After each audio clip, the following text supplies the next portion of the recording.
오늘은 그동안 너무너무 도전해보고 싶었던 요리를 한번 해보도록 하겠습니다. 이건 소고기를 통째로 굽는 겁니다. 아니, 튀기는 거죠.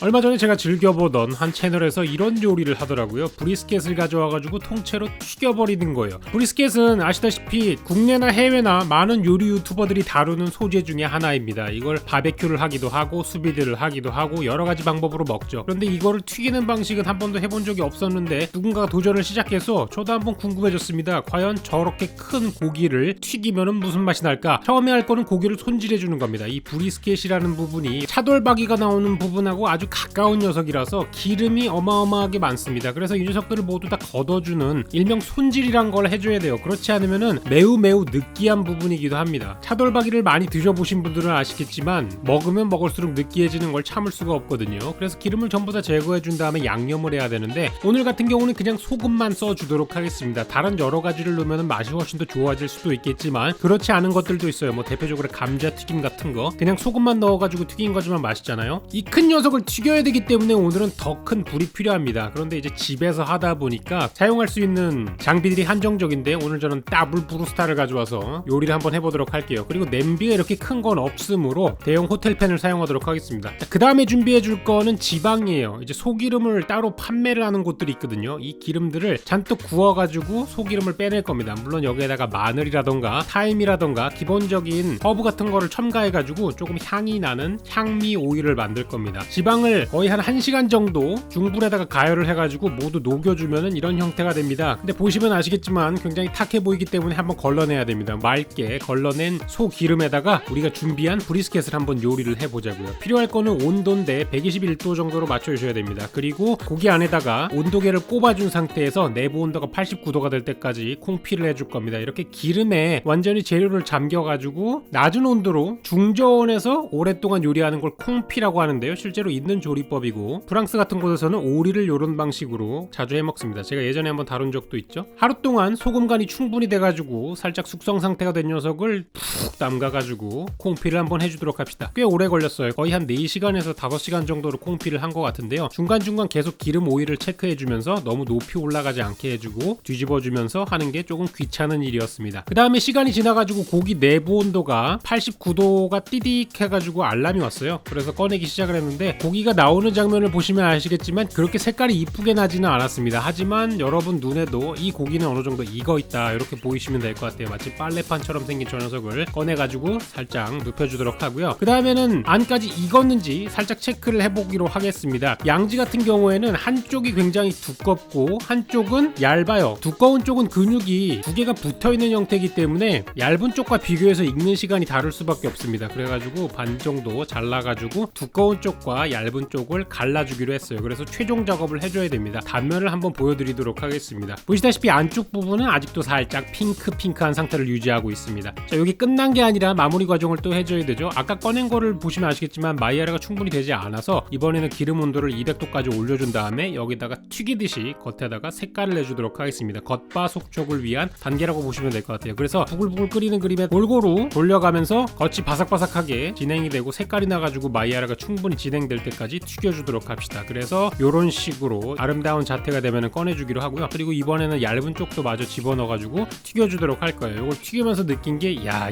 이렇게 느끼한 부위를 기름까지 이렇게 범벅을 해가지고 튀기면은 정말 어마어마한 칼로리겠다라는 생각이 들지만 저 모양을 보면은 한번 해볼 만한 생각이 들 수밖에 없습니다. 자, 근데 화면이 너무 기름지기 때문에 살짝 좀 하얀 톤으로 바꿨습니다. 이번에 준비할 거는 고기랑 같이 먹을 곁들임인데요. 폴렌타라고 하는 녀석입니다. 이름으로 들으면 굉장히 고급스러워 보이지만 사실은 그냥 옥수수 죽이에요. 옥수수 가루를 그냥 물에다가 넣고 끓일 뿐인 음식입니다. 근데 이런 양식 레스토랑 같은 데를 보면은 폴렌타 같은 녀석을 만들어가지고 가니쉬로 그러니까 곁들여 먹는 걸로 같이 주곤 그러거든요. 근데 들어가는 재료는 아시다시피 물에다가 또는 육수에다가 저 옥수수 가루를 풀고 그냥 휘저어주면서 죽이 될 때까지 놔둔 다음에 여기에다가 버터랑 치즈 정도를 넣어주면 끝입니다. 그러니까 들어가는 재료 자체가 별로 그렇게 맛있는 것들이 많이 들어가 있진 않습니다. 음식은 굉장히 솔직해가지고 맛있는 게 많이 많이 안 들어가면은 맛있는 맛이 나질 않아요. 이런 것들이 이제 포텐보다 훨씬 더 높게 평가되는 경우가 있어가지고 살짝 보여드렸고요. 자, 그리고 이번에는 튀겨져가지고 레스팅이 충분히 된 녀석을 가져와가지고 이제 단면 커팅을 또 해봐야겠죠.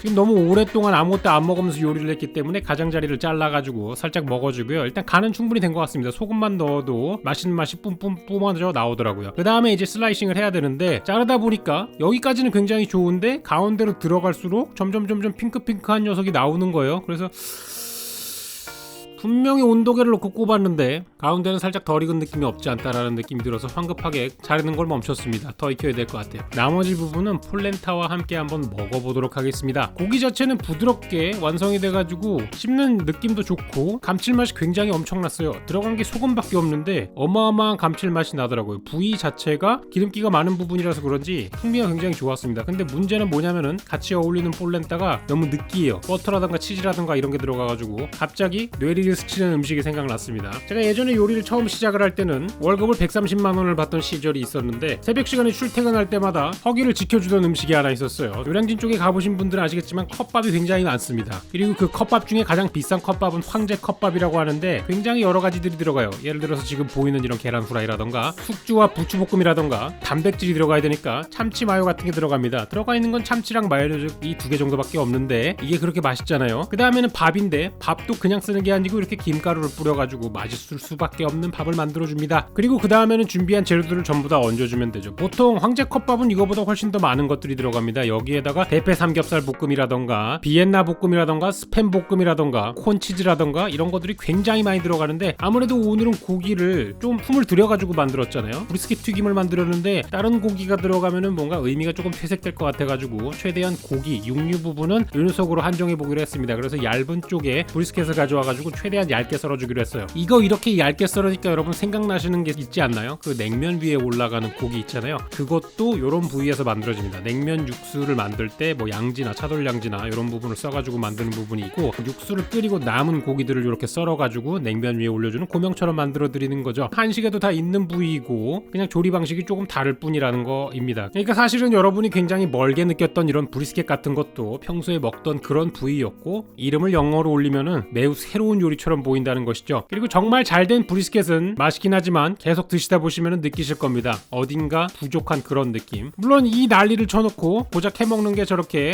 누렁이가 생각나는 밥뿐이지만 이걸 찍으면서 먹었던 음식 중에 가장 만족스러웠던 음식이 아닌가 싶어요. 그래서 저는 여전히 생각을 합니다. 음식이란 게 결국은 먹는 사람이 가장 맛있으면 된 거 아닌가. 이렇게 번거로운 준비를 해가지고 고기 튀김을 했는데 딱히 맛이 있지 않았거든요. 굉장한 장비와 시간과 재료를 투자해서 요리를 해도 맛이 언제나 뛰어나진 않다.